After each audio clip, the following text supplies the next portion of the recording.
Pasadas 5 horas, poco antes de las 9 de la noche, no resistió más y confesó que había matado a la peregrina, tal como sabía la policía casi con total seguridad desde hacía meses, pero ahora se confirmaba. ¿Arrepentimiento? No parece. ¿Necesidad de liberarse de ese peso? Por ahí podía ir la cosa. ¿Sentirse descubierto? Quizá. El motivo, en cualquier caso, era lo de menos. Lo importante era el hecho en sí.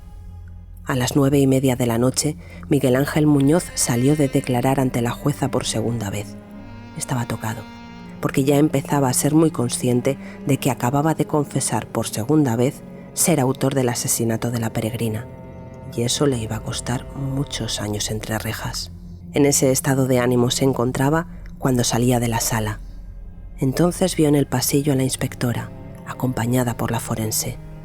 No abrió la boca, pero la mirada de odio que le lanzó demostraba hasta qué punto identificaba a esa policía con su ruina. «Patricia, me ha asustado de cómo te ha mirado. Si te pilla, te mata», le advirtió la perito. «Es muy vengativo. Como pueda y tenga ocasión, también va a ir a por ti», respondió la policía. Ahí fuera la oscuridad se había abierto paso cuando, custodiado por 3 agentes y esposado, subió a un coche policial que lo llevó de vuelta a la comisaría de Astorga.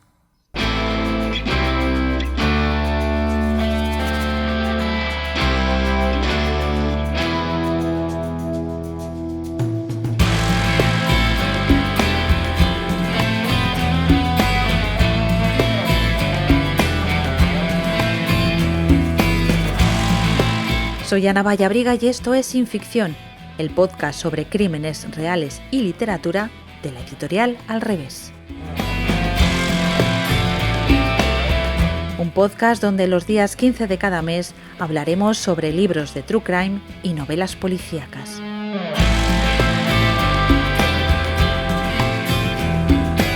Sin Ficción es la colección de libros de Al Revés que aborda crímenes reales escritos por periodistas y criminólogos. Está dirigida por la periodista y escritora Marta Robles. Tienes más información en alreveseditorial.com. Soy Pablo Muñoz, soy periodista dedicado a todos los asuntos de interior, sucesos, terrorismo, crimen organizado, desde hace más de 30 años en el diario ABC. Colaboro además en la COPE y en Televisión Española y he pasado por bastantes programas más. Y soy autor del libro La peregrina.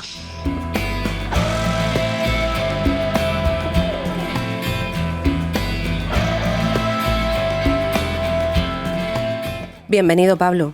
Muchas gracias. Bueno, en primer lugar quiero pedirles disculpas por mi voz. Voy de catarro en catarro, no consigo recuperarme. Pero bueno, intentaremos hacer lo que se pueda. Bueno, este es el segundo caso del que hablamos en Sin Ficción y que tiene que ver con el Camino de Santiago. El primero fue con Luis Rendueles sobre el robo del Códice Calixtino, que también se menciona en este libro, y con toda la trama del dinero negro que se movía y bueno, se trasegaba dentro de la Catedral de Santiago. Y bueno, si quieren recuperar el programa es el número 9. El tema que tratamos hoy es muchísimo más terrible. Vamos a hablar sobre el asesinato de Denise Thiem, la peregrina que fue asesinada en 2015 cuando hacía el Camino de Santiago. Una investigación que duró meses hasta que la policía detuvo a Miguel Ángel Muñoz, un hombre que tenía por entonces 39 años. ¿Por qué te interesaste por este caso? ¿Por qué decidiste escribir este libro, Pablo? Porque tenía muchos ingredientes. Tenía el ingrediente de la investigación, tenía el ingrediente del escenario, que también es muy interesante porque, como decías, es el Camino de Santiago y eso le daba a este crimen, le daba un empaque importante. Y había otro tercer elemento que yo creo que también es interesante y es que provocó una serie de reacciones que tuvieron consecuencias en las relaciones diplomáticas entre España y Estados Unidos, porque hay que recordar que el fallecido senador McCain, que además había sido candidato a las elecciones presidenciales de Estados Unidos, se interesó personalmente por este asunto y eso provocó unas tensiones importantes en la investigación. Sí, porque claro, Denise Thiem era era estadounidense. Pero ¿quién era esta mujer y cómo se inicia todo este caso? Pues mira, ella es una chica normal, había dejado hacía algún tiempo al novio y ella trabajaba en una empresa de mascotas y bueno, era la jefa de proyectos en concreto. Ella, en un determinado momento de su vida, considera que tiene que dar un giro, una especie de resetearse, y por casualidad entra en una sala de cine y ve la película The Way, el que es el camino, ¿no? Esta película, que no deja de ser un camino de iniciación por parte del padre de la víctima de esa película, a ella le enciende, le llama mucho la atención esto del Camino de Santiago y decide que ella va a hacer también el Camino de Santiago. Antes pasa por algún otro país, pero decide que ella va a terminar ese break que quiere hacer en su vida para resetearse. Lo quiere terminar en el Camino de Santiago. Por eso viene a España y, como tantas peregrinas, pues empieza el camino, lo empieza por la zona de Navarra, en Pamplona concretamente, y empieza a caminar. Uh-huh. Bueno, y todo normal, hace amistades a lo largo del camino, todo va bien, pero de repente, bueno, ella tenía muy buena relación, ¿no?, con su hermano Cédric, con quien hablaba habitualmente, y Cédric de repente empieza a no tener noticias de su hermana. Cédric, efectivamente, es su hermano, era también de alguna forma su protegido, era esa persona que, aparte de sus padres, que por supuesto pues, estaba muy pendientes de ellos, pero a Cédric concretamente tenía una relación muy, muy especial con él.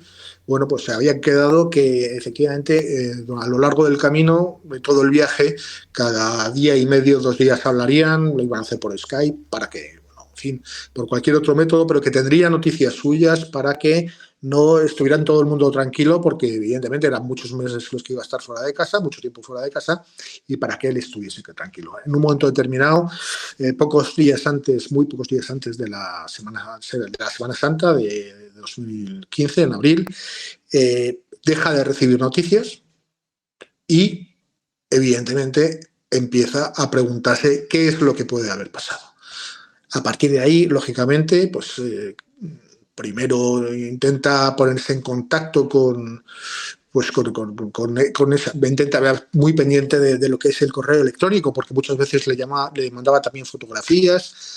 Todo eso cierra, y entonces una de las cosas que hace primeras, y es lógico, es mirar la cuenta corriente de Denise. Sí, porque ella, que era una mujer muy previsora, le había dejado todas las claves, ¿no?, de su correo, de las cuentas.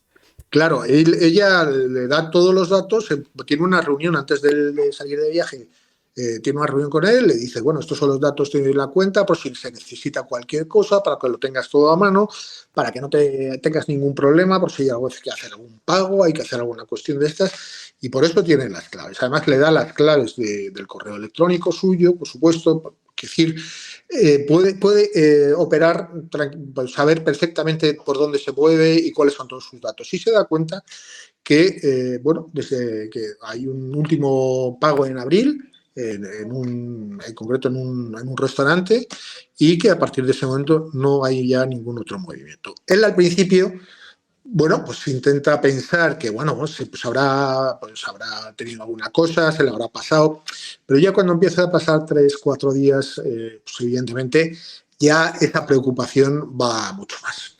Y es cuando realmente empieza a tomar otro tipo de decisiones. ¿Qué decisiones?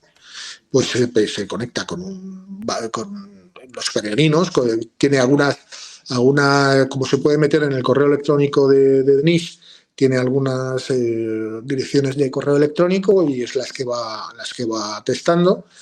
Y así llega hasta una persona que es clave en todo esto, que es Javier Pombo, que es uno de los amigos que hace en el Camino de Santiago, los que hace Denise, y que es un piloto de Iberia, que va con sus sobrinos haciendo el Camino de Santiago, y por casualidad se encuentra con la peregrina y con una amiga de la peregrina, que también era otra amiga del Camino de Santiago, y recorren pues 2 o 3 etapas juntos durante este camino y hacen una buenísima relación durante ese tiempo, hasta el punto de hacer ese tipo de cosas que suceden en el Camino de Santiago, ¿no? Que son relaciones que en poco tiempo pues, alcanzan una intensidad importante. Hay una corriente de simpatía absoluta hacia un lado y hacia otro, y es esta persona con la que contacta. Y es quien le recomienda que haga la denuncia porque él no puede hacerla, tiene que hacerla un familiar. Efectivamente, porque la primera denuncia que se intenta poner, la intenta poner Javier Pombo aquí, pero le explica a la policía que bueno, que él no puede presentar una denuncia de ese tipo, que tiene que hacerlo un familiar. Entonces habla con el hermano, que por cierto no le conocía absolutamente nada, y se pone a su disposición, a su completa disposición. La verdad es que es una reacción la que tiene Javier Pombo extraordinaria. Yo creo que es de una generosidad increíble, y lo que hace es, bueno, vente para Madrid, yo te espero aquí, te alojas en mi casa y ya ponemos la denuncia. Y eso es lo que sucede. Como no se conocían en persona,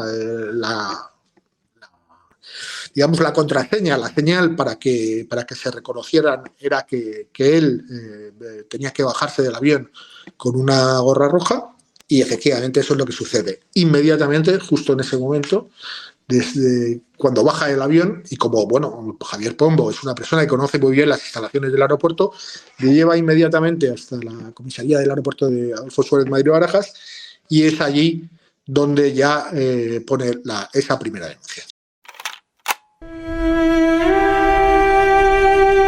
Denise Picafian viajaba sola, como miles de peregrinos que anualmente pasan por Astorga en plena ruta del Camino francés.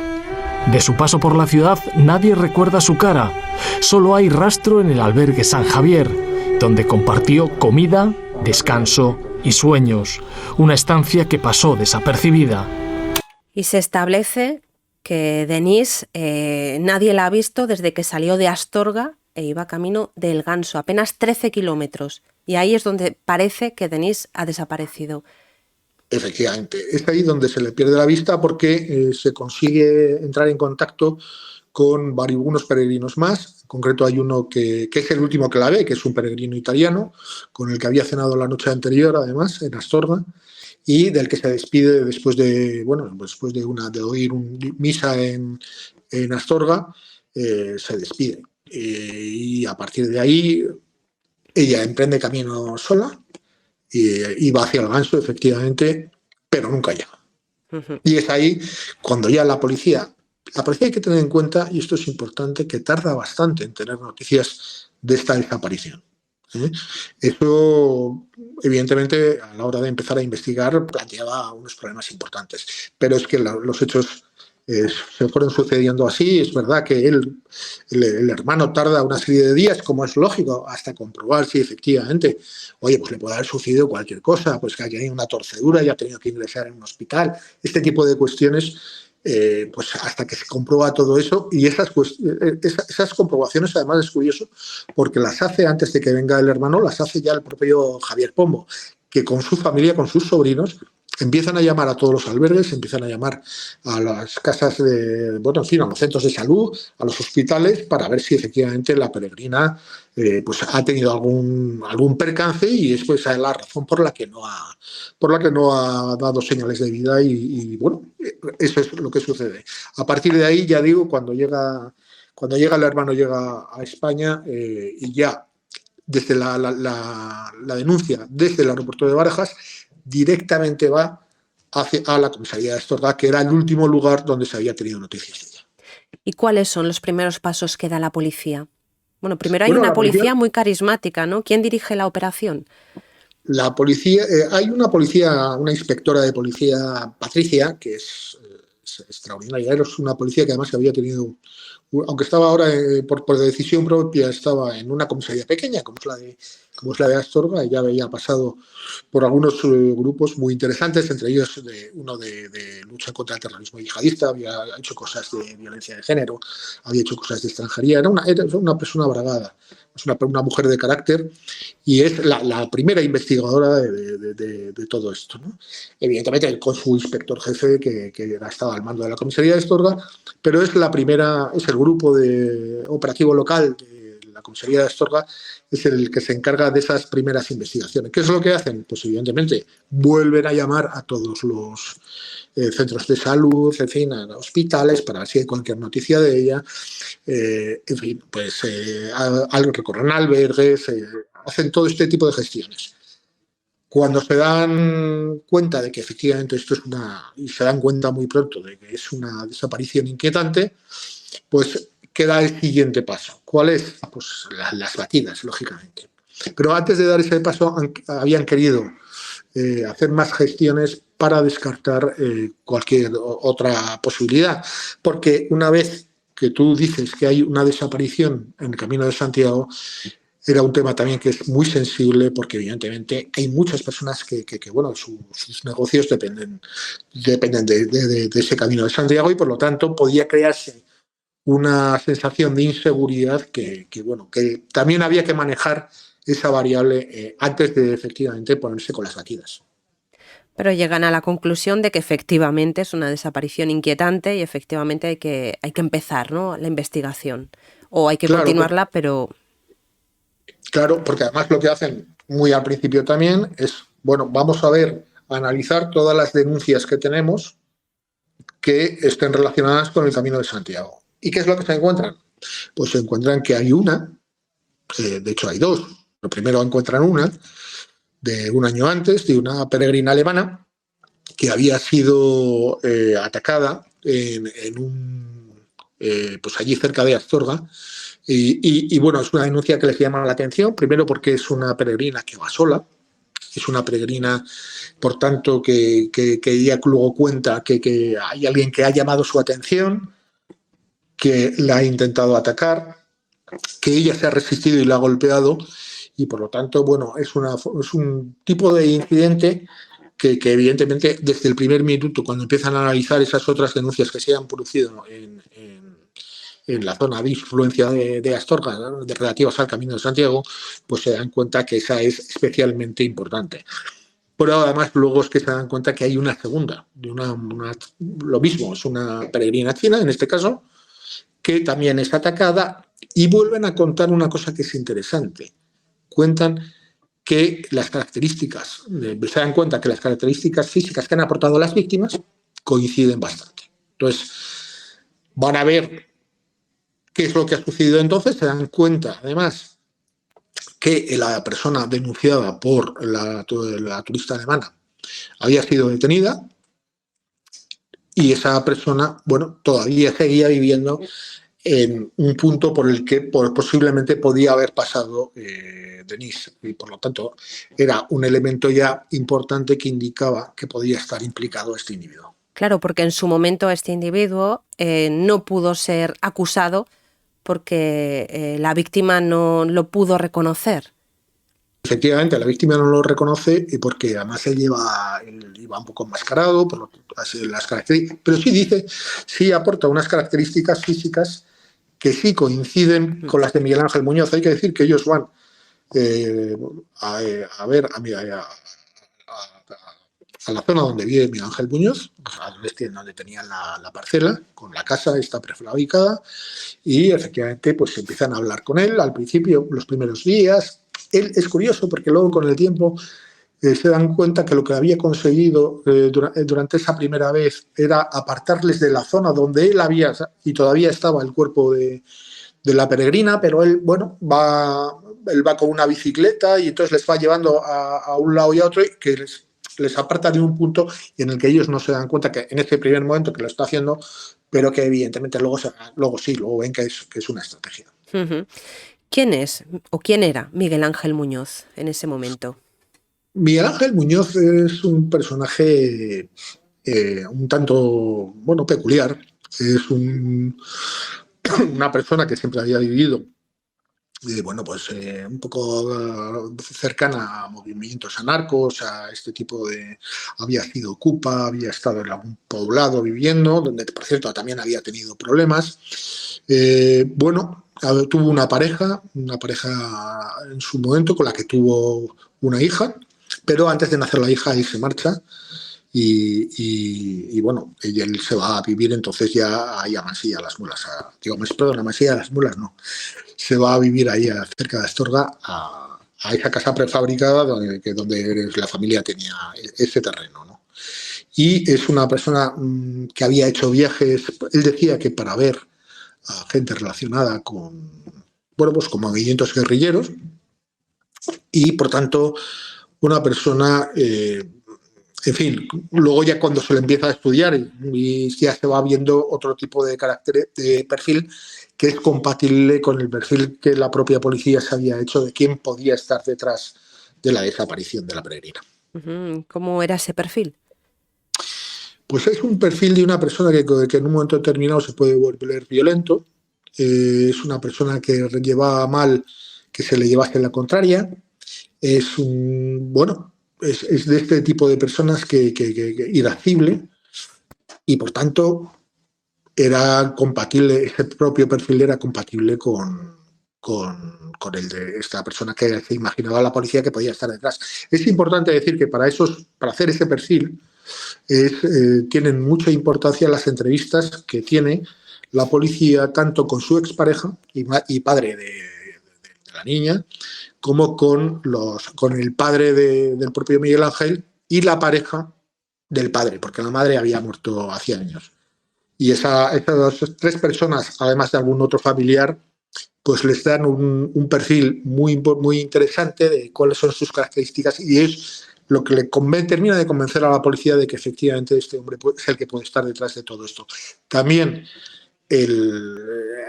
bueno, en fin, hay vecinos de la zona que también hablan de ese carácter, de que ya no se habla con ningún vecino, de que, bueno, había habido pequeños hurtos, en fin, era ese tipo de persona conflictiva, por decirlo de alguna forma. Uh-huh.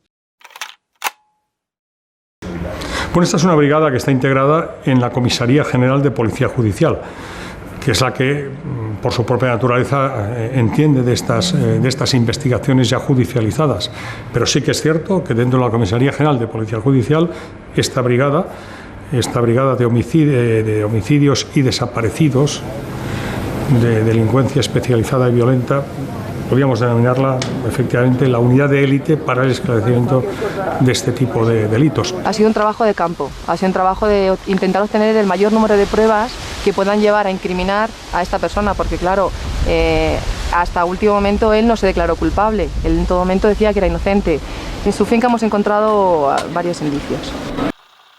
Y la policía desde junio tienen prácticamente claro que él ha sido el culpable. ¿Por qué tardaron tanto en acusarle? Porque no había ningún elemento objetivo para poder detenerle. Claro, es que una cosa es la convicción policial y otra distinta es tener las pruebas suficientes para ir delante de un juez y efectivamente, bueno, pues que se ordene una detención, ¿no? Por eso, ¿qué es lo que hacen? Pues le investigan hasta el máximo, pero además hacen otra cosa, porque ya hace otra cosa la policía, ya no solo Patricia, porque al mes y medio de la investigación ya se incorpora, a los 2 meses, ya se incorpora el grupo segundo de la UDEF central de la Comisaría General de Policía Judicial. Ahí ya lo que se empieza a hacer también es ver todos los posibles sospechosos que puedan vivir en la misma zona de influencia donde se ha producido la desaparición, ¿no? Entonces, eso también lleva mucho tiempo, porque esa labor de descarte es importante, porque tienes que coger a esa persona, situarla en el momento de la desaparición, comprobar que lo que dice es cierto, que no ha cometido ningún tal, pero además se dan cuenta que según van investigando en el Camino de Santiago, bueno, pues se dan cuenta que hay bastantes más incidentes de los que al principio ellos creían, ¿no? Con lo cual había bastantes perfiles de gente que podía ser. Todo eso es un trabajo ímprobo en una investigación. Eso de descartar a una persona, pues lo puedes hacer en las 2 primeras horas o te puede llevar una semana. Depende mucho de los datos que puedas ir acumulando sobre él, ¿no? Y este es un trabajo también muy importante. Luego, además, estaba todo el tema que había que hacer también, todo el tema de la investigación tecnológica propiamente dicha, a ver dónde había terminado la última señal del móvil de la peregrina. Todas estas cuestiones también llevan su propio tiempo. Y, sobre todo, lo que no tenían tampoco era nada que situase a nadie en el lugar de los hechos, porque ni siquiera tampoco sabían exactamente dónde había desaparecido la peregrina, porque hay una cuestión que era también muy extraña, además era un día que era Domingo de Ramos, que era muy complicado, que es que desde la salida de Astorga de la peregrina no se la vuelve a ver, no la vuelve a ver nadie. Y son varios kilómetros. Y es curioso porque es un día de fiesta y hay un cierto movimiento, y en cambio pues no la ve nadie. Y esto es otro de las cosas que decían, que para la policía era muy complicado, porque es que dices, no, el situar el espacio exacto en el que se ha producido la desaparición, es decir, dónde se puede haber cometido el crimen, era evidentemente muy difícil. Tenían que jugar siempre con unos espacios más o menos amplios. Es verdad que luego van acotando poquito a poco a medida que va avanzando la investigación, y bueno, ya pueden hacer algo más, pero por eso hacen al principio unas fatigas muy grandes, porque realmente no sabían dónde buscar. Hay una conversación que recoges en el libro que me parece muy interesante, que es cuando Cédric, el hermano de Denise, se vuelve ya a Estados Unidos. Claro, no puede seguir en Astorga, tiene que seguir con su vida, y le pregunta a Patricia si, aunque él no esté, si ellos van a seguir investigando la desaparición de su hermana. Ella le dice que absolutamente, pero supongo que por esta demora en el tiempo, por todo lo que tú estás hablando, todo ese proceso que es tan largo, de repente empiezan a aparecer, como tú has dicho al principio, esas presiones, ¿no?, desde Estados Unidos. Sí, Cédric, que por cierto había entablado una magnífica relación con Patricia. De hecho, la noche anterior a marcharse, pues él había estado cenando con ella y con el inspector jefe de la comisaría de Astorga. Pero, como tú dices, va pasando el tiempo y él no las tenía todas consigo. Hay que tener en cuenta que estamos hablando de una mentalidad norteamericana, con una imagen de la policía española que probablemente no era la real. Es decir, para ellos, para Cédric, para muchos norteamericanos, a lo mejor la policía española pues no está al mismo nivel profesional que puede estar el FBI, y entonces lo que cree es que lo mejor para hacer todo esto pues es involucrar a alguien, ¿no? Él se da cuenta, bueno, en su ciudad está el senador McCain, y entonces decide ir a verle. Y decide ir a verle por las buenas, no es porque le pida. Él sabía que tenía ahí una oficina del senador, una oficina electoral. Se presenta allí, da la casualidad de que el senador está, pide verle y el senador accede. Entonces le cuenta el caso. Y el senador McCain dice: no te preocupes, que me voy a ocupar personalmente de todo este asunto. Y efectivamente lo hace. Lo hace hasta tal punto que llama, que se interesa bueno, en fin, hace gestiones con el director del FBI, hace gestiones con la Casa Blanca, pide varias veces que se incorpore a la investigación el FBI. Es decir, él tiene un papel muy activo. Escribe al propio presidente Rajoy en ese momento para pedirle que el FBI que se incorpore a esa investigación de la desaparición. Todo esto, obviamente, te puedes imaginar que para los grupos investigadores eran factores que no les desviaba de su trabajo, pero evidentemente todo esto era presión, porque lógicamente el presidente del gobierno iba a preguntar al ministro de Interior, el ministro de Interior, al director general de la policía, al director general de la policía, y así sucesivamente hasta llegar al grupo investigador, ¿no? Afortunadamente allí hay que decir que los comisarios jefes, en este caso el comisario jefe de la UDEF, mantuvo allí la frialdad y bueno, no intentó que esas presiones no llegaran hasta el equipo investigador. Pero fíjate que para dar un poco iba a decir un poco de cariño, para que convencer a todo el mundo de que esto se estaba haciendo de la forma adecuada, porque siempre se había respondido al senador McCain y a la familia que se estaba haciendo todo lo necesario, que no se escatimaba en ningún medio. Hay una serie de reuniones en el Ministerio del Interior entre la Embajada de Estados Unidos y el grupo investigador, que eso no es habitual, como te puedes imaginar, en la que, bueno, se dan una serie de... Ellos van dando los investigadores sin desvelar nada de la investigación, porque estaba bajo secreto de sumario, pero sí van dando alguna pincelada de las gestiones que se van haciendo sin descubrir nada. Simplemente para tranquilizarles, para que se den cuenta de que todo está correcto. Hay que decir que además el agregado de Interior del FBI en Madrid aquí juega un papel interesante, porque es el primero que le convence a la embajada de que no es necesario en absoluto que se incorpore a la investigación al FBI, que aquí hay unos profesionales magníficos y que ellos nada podían aportar a lo que ya se estaba haciendo. Uh-huh. ¿No? Y así lo demostraron, efectivamente, porque ¿cuáles fueron las pruebas contundentes que ya dijeron, ya está, ha sido él y lo tenemos? Pues fíjate, en esto es una cosa bastante curiosa. Lo que son las investigaciones, lógicamente, bueno, tienen una vida propia, van derivando, pero fíjate que ya desde el primer momento, Patricia y los del Grupo Segundo, el subinspector Carlos y el inspector Jesús, habían comentado que había que ver algo. Oye, vamos a mirar lo del dinero, ¿no? Porque ellos sabían, porque se lo había contado el hermano de la peregrina, ellos sabían que llevaba una cantidad de dinero en efectivo. Y bueno, pues a lo mejor alguien lo ha querido cambiar o alguien ha ingresado unos dólares, en fin, era una gestión normal. Y entonces lo que se hace al principio de la investigación es una gestión informal con los compañeros de la UDEF, con EFE, y bueno, les dicen, básicamente les desaniman un poco y les dicen, bueno, esto...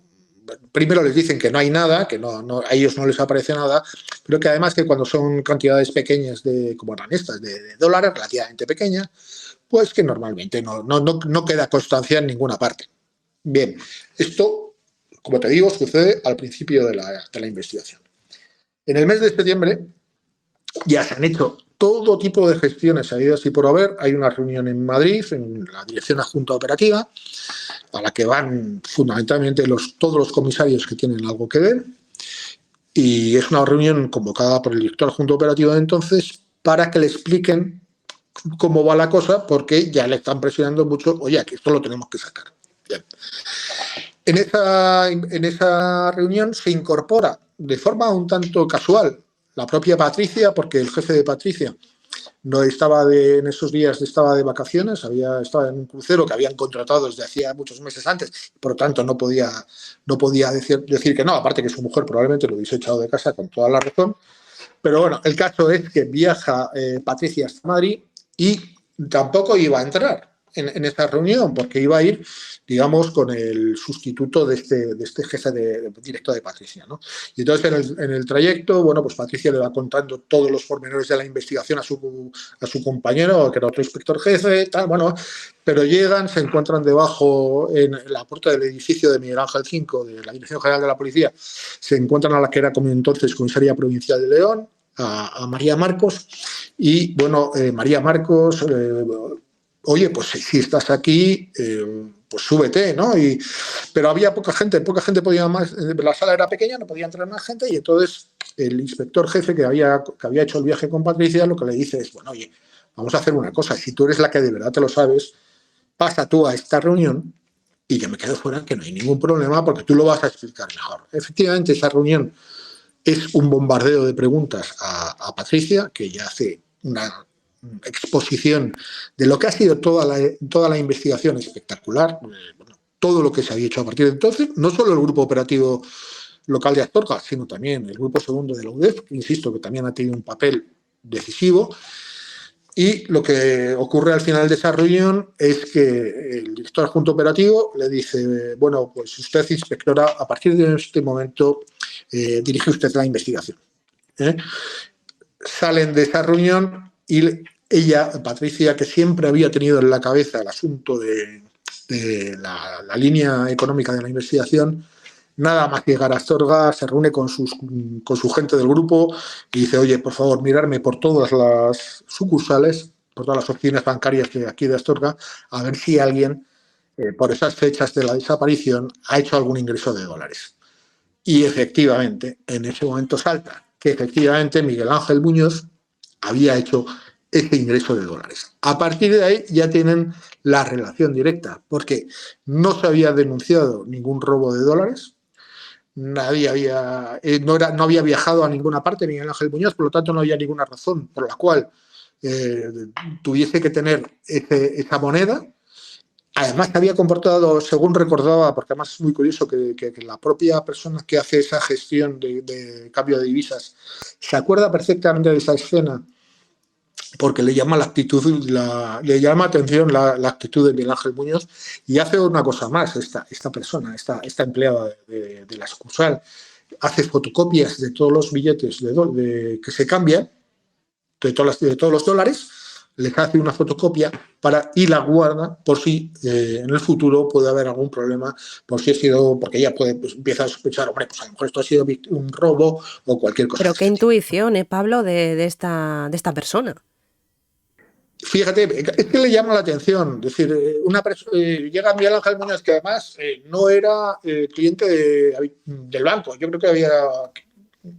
Sí, yo creo que no, yo creo que no era cliente del banco, es una duda que tengo en este momento, pero en cualquier caso no era muy habitual que fuese por allí, porque además él no guardaba el dinero en los bancos porque decía que no le gustaba, que él el dinero lo quería, le gustaba tenerlo en casa, y además tiene mucha prisa por cobrar el dinero, porque se haga ese cambio de divisas. De hecho, ella le tiene que explicar, perdone, pero esto va a durar 3 días, 4 días. De hecho, le da más tiempo, le dice más tiempo del que en realidad se tarda, por si hay alguien que va a denunciar para que ese dinero esté todavía ahí. Y por esa razón es por lo que cuando llega la policía y le pregunta, oye, ¿aquí alguien ha cambiado en estas fechas? ¿Ha habido alguien que haya cambiado estos dólares? Se da cuenta inmediatamente, porque además es una operación que, como es lógico, figura en el sistema informático de la entidad. Bueno, y a partir de ahí, ¿qué pasa? ¿Ya tienen las pruebas? ¿Qué pasa? Ahí tienen, digamos, el nexo. Sí. ¿Qué es lo que se decide? Pues hay que detener. Hay que detener, pero claro, estamos hablando de una operación que se quería hacer, pues, en fin, a la que participaba Comisaría General de Policía Judicial, Comisaría General de Seguridad Ciudadana, gente de la Comisaría General de Policía Científica, Comisaría Provincial de León, Comisaría Local de Astorga. Se quería la UME para el tema también de control de la zona, y sobre todo también de que había que hacer rastreos, este tipo de situaciones. Es decir, era necesario montar una operación muy compleja y con cientos de personas implicadas. Esto, lógicamente, llevaba algunos días. Por eso no se detiene inmediatamente. Pero ¿qué es lo que sucede? Que él, unos días antes de todo esto, se había examinado. Bueno, el mismo día de la reunión de la Dirección Adjunta Operativa en Madrid, ese mismo día Miguel Ángel Muñoz se había examinado del graduado escolar, de algunas de las asignaturas que le quedaban, y sobre la marcha decide que para descansar, que se va a ir unos días a hacer el Camino de Santiago. ¿Qué es lo que sucede? Que entre que se monta la operación, no se monta y tal, y sin que la policía lo detecte, Miguel Ángel Muñoz se va hasta Asturias a hacer el Camino de Santiago. ¿Qué es lo que ocurre? Que empieza y se hace la operación. Y en la operación se dan cuenta que allí no está. Antes de empezar ya se dan cuenta que allí no está. Imagínate un despliegue espectacular. Vas para detener a una sola persona y allí no está la persona buscada. Te puedes imaginar que todo el mundo entra en crisis. Se decide seguir adelante con el registro de la casa por si se encuentra alguna cosa, y de hecho hay alguna cosa que se encuentra, pero el gran problema de todo esto era que se empezaba a las 3 de la tarde, se había echado la noche encima y no había ni rastro de Miguel Ángel Muñoz. Insisto, con un despliegue policial de lo enorme, policial, con la UME, en fin, de todo tipo de medios. Ahí entra un momento que es un momento de enorme tensión, evidentemente. Al día siguiente, lógicamente, pues se empiezan a hacer, bueno, ya desde el primer momento que se sabe que no hay rastro de este hombre, pues empiezan a tomar medidas, pues eso, todas, a llamar, a ver por dónde ha podido ir. Se averigua que ha cogido un autobús hasta Benavente, pero no se sabe por qué. A partir de Benavente se le pierde la pista. Y lo que se hace, una vez más, de nuevo, la pista del dinero. ¿Por qué? Entonces lo que se hace es que a este hombre se le monitoriza, se da un aviso a todas las sucursales, a todas las oficinas bancarias de la entidad con la que él trabajaba, con la que él tenía una pequeña cuenta, para que comuniquen inmediatamente si se ha producido si este hombre ha intentado hacer alguna operación de dinero en una entidad bancaria. Y efectivamente, al día siguiente, después de toda una noche pues te puedes imaginar, con una tensión enorme, pues al día siguiente es cuando efectivamente en Grandas de Salime, que es una pequeña localidad de Asturias, salta la alerta de que efectivamente este hombre ha ido a esta entidad bancaria a sacar dinero. Ujú. A partir de ahí, operación para detenerle, como te puedes imaginar. Ujú. Se le detiene y bueno, vamos avanzando porque otro hecho importante que ocurre después es que encuentran el cadáver de Denis.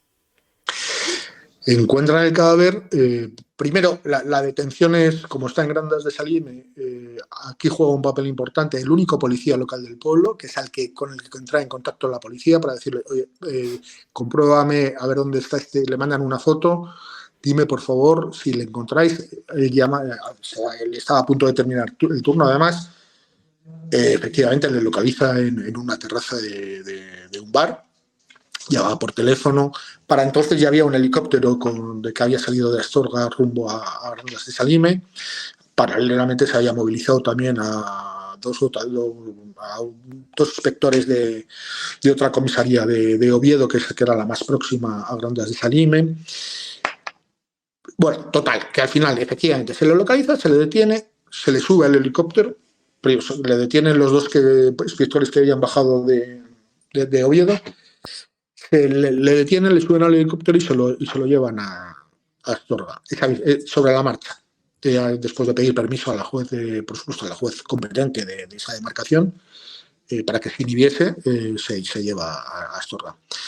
Allí en ese trayecto, él debe pensar que está perdido y en un momento determinado pues le dice al subinspector Carlos, le mira y le dice que además el subinspector Carlos tiene una actuación muy importante porque psicológicamente sabe manejar muy bien la situación. Le da confianza a este hombre. Cuando él llega y está detenido, él está, digamos, fuertemente detenido, estaba muy incómodo, le piden, le relaja la situación, le trata bien, le dice no te preocupes, en fin, le da esa confianza que luego al final se cristaliza horas después cuando le dice, bueno, te voy a llevar donde está la chica. Y efectivamente suben a un coche conducido por otro compañero y al principio, bueno, pues le lleva a un sitio, pero que parece que ahí tiene algún pequeño error y tal, total que va pasando el tiempo, ya el subinspector le dice, oye, ¿dónde está? Dime dónde está. Y efectivamente ya cogen un desvío a unos 4 kilómetros de donde estaba su casa, y en ese desvío ya le dice, él se queda un poco al lado del coche y le va guiando al subinspector, que ya había caído un poquito la noche, no era de noche cerrada, pero bueno, ya había empezado a haber menos luz, y le va guiando y a los pies de un árbol le dice, ahí está, y efectivamente el subinspector acababa. Al principio no lo ve, es curioso porque ya los restos estaban muy deteriorados, pero luego acaba viendo el cuerpo.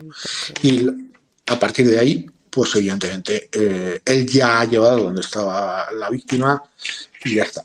Hay una cosa que evidentemente él intenta, le van dando alguna salida para que él siga colaborando. Pues hombre, le van diciendo, pues una cosa es que tú, que por supuesto tienes que tener en cuenta que una cosa es que tú me digas que has llevado el cadáver, que me lleves hasta donde está el cadáver, pero oye, luego si tú me dices que no has tenido, que no la has matado, pues no te preocupes porque no va a haber ningún problema. Sí, pues, oye, pues ya está, se ha muerto en un accidente, pero tú me has llevado hasta allí, pues no vas a tener más problemas. Es decir, le van dando estas salidas psicológicas que muchas veces es necesario para que una persona que ha cometido una barbaridad de este tipo pues decida colaborar. Y para él era importantísimo encontrar el cadáver, porque solo con el tema del dinero muy probablemente eso se hubiese quedado un poquito cojo todo el tema probatorio. ¿Se sabe cuál era el motivo del crimen? Y bueno, y también cuéntanos cómo lo hizo, cuál era su modus operandi, porque en los casos anteriores de las dos chicas que por suerte salieron con vida, y en este caso parece que era la misma forma de comportarse, ¿no? Sí, bueno, lo que sospecha la policía es que él estaba esperando a que, y bueno, un poco al acecho, a esta Ponía Dennis. creo que explicas en el libro, ¿no?, que ponía un desvío falso, o sea, ponía una indicación falsa para que pasaran por donde él quería, ¿no?, que pasaran. Efectivamente, eso es otro de los datos que también le implicaban, que bueno, había varios vecinos de la zona que decían que él había puesto en ocasión, que habían visto cómo él había hecho una especie de, había colocado una flecha para que las peregrinas o los peregrinos pasasen por delante de su casa. Entonces eso era otro elemento importante. Entonces, claro, lógicamente la tesis policial es que efectivamente eso se produce, que Denis se confunde por esa razón, que pasa por delante de la casa, que ahí está esperando él, y es cuando la guarda. Y le había cortado las manos. Sí, y además él lo reconoce, eso dice que efectivamente que le cortó las manos para que no fuese identificada, se la encontraban. Él dice que bueno, que simplemente la ataca porque ella se comportó con desconfianza hacia él, y la policía lo que sostiene es que, hombre, la tesis más probable es que fuera un intento de agresión sexual. Lo que pasa es que, evidentemente, de esto último no hay prueba ninguna. Simplemente es algo que digamos, en la forma de actuar de este hombre, pues parece que sería lo más lógico. Pero él lo niega absolutamente, y él lo que dice es que, bueno, que esa desconfianza, dice que había bebido y que no sabe por qué, pero que esa desconfianza le enfada, coge un palo del camino, le golpea en la cabeza y bueno, y luego ya no sabe qué hacer con el cuerpo, la lleva a un primer enterramiento donde la deja, que es un lugar que además marca con una piedra, y deja pasar el tiempo, deja pasar los días. Y dice en la reconstrucción es tremendo, porque dice que él no se imagina, no se explica cómo los perros no habían encontrado el cadáver, puesto que habían estado muy, muy cerca de allí, los perros, digo, especializados en la búsqueda de personas de la policía en este caso, ¿no? Y luego lo que explica otra cosa que es tremenda, y es que cuando él empieza a sospechar que ya es muy, muy el objetivo, él empieza a ver algún helicóptero, se mosquea porque él cree que eso es que le están vigilando, no era así, pero él ya está en un momento de paranoia. Una noche de luna llena, se viste de negro, desentierra el cadáver, ya te puedes imaginar que ya para entonces había pasado, estábamos hablando yo creo ya del mes de julio, esto se había producido en abril, con lo cual estamos hablando de unas condiciones, el cuerpo que te puedes imaginar, lo coge el cuerpo y en brazos se lo lleva hasta el lugar donde luego lo abandonó, a varios kilómetros. ¿Por qué lo pude hacer? Él explica porque conocía perfectamente la zona y que él, bueno, tenía claro que era capaz de hacerlo. Explica que fue así, que era una situación horrible, pero de hecho, en lugar de entregarse, lo que hace es lo que hace, con lo cual, bueno, pues en fin, estaba claro que estaba intentando que no se le relacionase con el crimen. Es más, él lo que dice es que la lleva tan lejos porque no quería que si se la encontrara, que si se encontraba el cuerpo, se pudiese relacionar ese cuerpo con él. Esa era su estrategia. ¿Y cuál ha sido el desenlace de esta historia para él? El desenlace para él es una condena, como es lógico, que bueno, que está cumpliendo ahora. Y bueno, y lo que hay ahí es una familia destrozada, te puedes imaginar. Yo tengo contacto también con el hermano de Denis y bueno, te puedes imaginar, ¿no? un desastre porque, bueno, los padres están en una situación psíquica muy complicada. Los padres también escribieron, por cierto, a Barack Obama para que ayudase, para intentar. Escribieron también los padres a Mariano Rajoy. Bueno, te puedes imaginar. Es una situación dura la que hay, y él está cumpliendo condena y bueno, recurrió la sentencia de la Audiencia Provincial de León, pero bueno, el Tribunal Supremo ha vuelto a ratificar esa condena. Bueno, La peregrina es un libro que es una historia real. Como decía Pablo antes de empezar la entrevista, no hay nada de ficción, pero parece una novela de la manera en la que la has escrito, Pablo, porque es que estás haciendo el camino con Denise, estás en la comisaría con Patricia, lo vives todo. Es que es la idea que bueno, primero, claro, la colección es ficción y había que ser ajustarse a eso, ¿no? Pero además es que he tenido suerte porque he podido hablar con una veintena de fuentes directas, aparte de toda la documental que hay, pero además en los vídeos de la reconstrucción, los vídeos de la declaración. He visitado los lugares para poderme hacer una idea mejor de cómo se produjeron los hechos. Y bueno, la verdad es que he tenido una colaboración extraordinaria, tanto por parte de Patricia y todo el grupo operativo local de Astorga, como del que era entonces inspector jefe, como del grupo segundo de la Comisaría General de Policía Judicial, como de los comisarios que estuvieron implicados en este asunto. La verdad es que bueno, ha sido mucho trabajo, pero eso me ha permitido hacer esas descripciones que muchas personas pensarán, dice, bueno, pero ¿cómo puedes saber cómo era el calabozo en el que estuvo Miguel Ángel Muñoz? Bueno, porque es que he ido a verlo. ¿Cómo puedes saber cómo es el despacho del comisario, la comisaria provincial de León? Es que he hablado con ella para que me explicase cómo tenía el despacho en aquel momento. Cómo, en fin, todas estas cuestiones, los diálogos, siempre, pues la persona que, al menos una de las dos personas que intervenía en el diálogo, pues se ha consultado para que digan, sí, efectivamente, ese diálogo fue en ese sentido. Bueno, lógicamente las palabras exactas no es posible, pero sí en ese sentido todo eso. Y eso yo creo que es lo que le da al libro ese nivel de detalle que permite lo que parece una novela y que no lo es. Recordad La peregrina de Pablo Muñoz. Gracias, Pablo. Gracias a ti. Los audios del episodio corresponden al programa Informe Semanal.